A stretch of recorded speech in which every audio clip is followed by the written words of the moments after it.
कारे इश्तियाक साहब की दुआओं के तुफैल, रहमतों का बरकतों का, रहमतों का बरकतों का होता रहता है नुज़ूल। मदरसा भिटने का स्कूल, मदरसा भिटने का स्कूल, बच्चों को सिखलाता है जीने का हर उसूल, बच्चों को सिखलाता है जीने का हर उसूल, मदरसा भिटने का स्कूल। अल्हम्दुलिल्लाह कफ़ा व सलामुन अला इबादिहिल्लज़ीना इस्तफ़ा अम्मा बाद।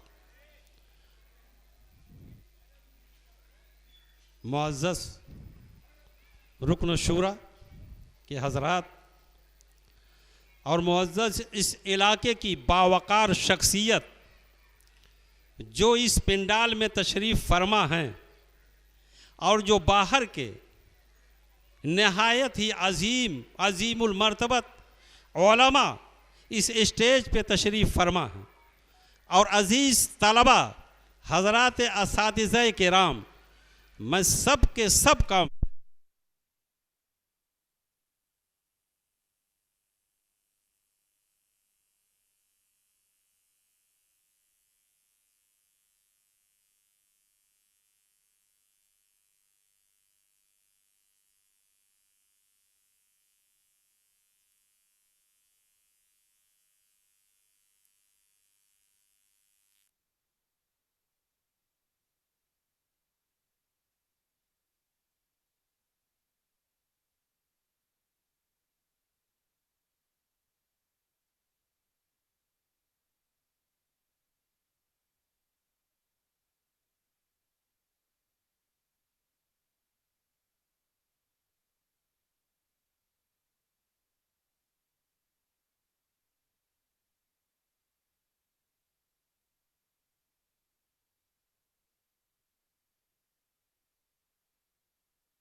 उठाओ नीचे उठा दो।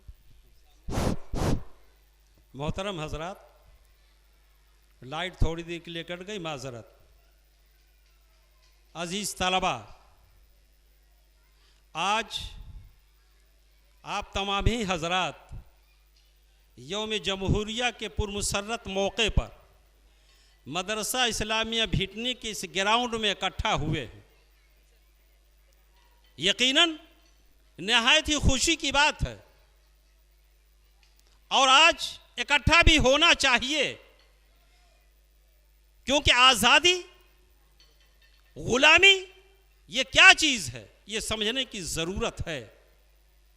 जब तक कि आज़ादी और गुलामी को समझेंगे नहीं, तब तक मामला हल होने वाला नहीं। ये चीज़ कब समझ में आएगी कि जब आप तालीम से बहरवर होंगे, अपने बच्चों को तालीम के लिए, एजुकेशन के लिए, शिक्षा के लिए मैदान में अमली जामा पहनाएंगे और सूखी रोटी खा करके, पुकार को नजरअंदाज करके, चाय को कम करके, सुरती को कम करके, हर चीज के अंदर कटौती करके जब आप आज़्म इरादा बनाएंगे कि अपने इन नौजवानों को, इन बच्चे और बच्चियों को हम तालीम से आरास्ता करें, तभी आज़ादी के मतलब को समझेंगे, गुलामी के मतलब को समझेंगे।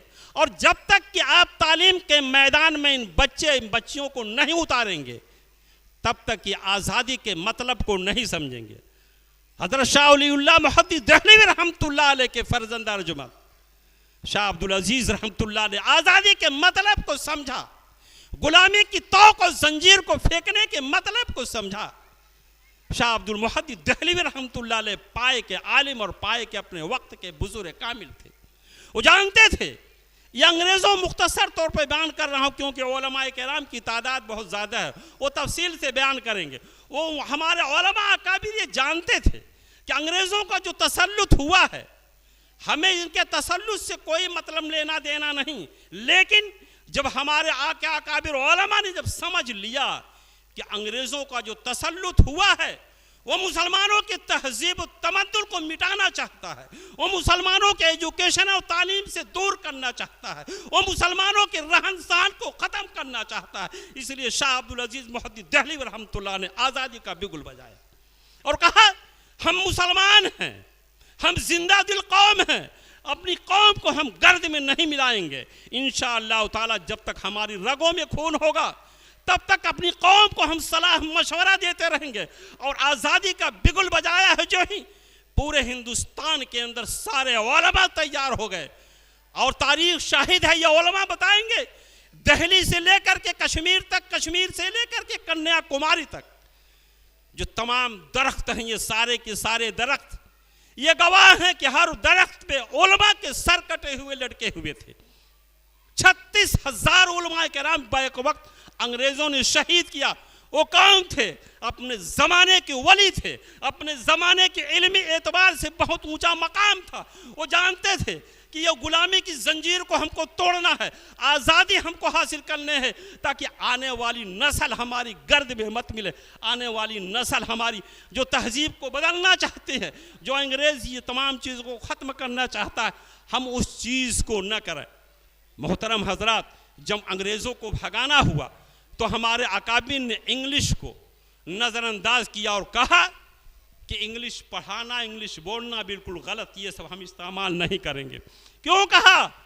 अंग्रेज़ों की ज़बान इंग्लिश थी, अंग्रेज़ों की ज़बान अंग्रेज़ी थी। हमारे अकाबिर ने कहा कि अंग्रेज़ों की ज़बान से मुझे नफ़रत होनी चाहिए, इनके हर चीज़ों से मुझे नफ़रत होनी चाहिए।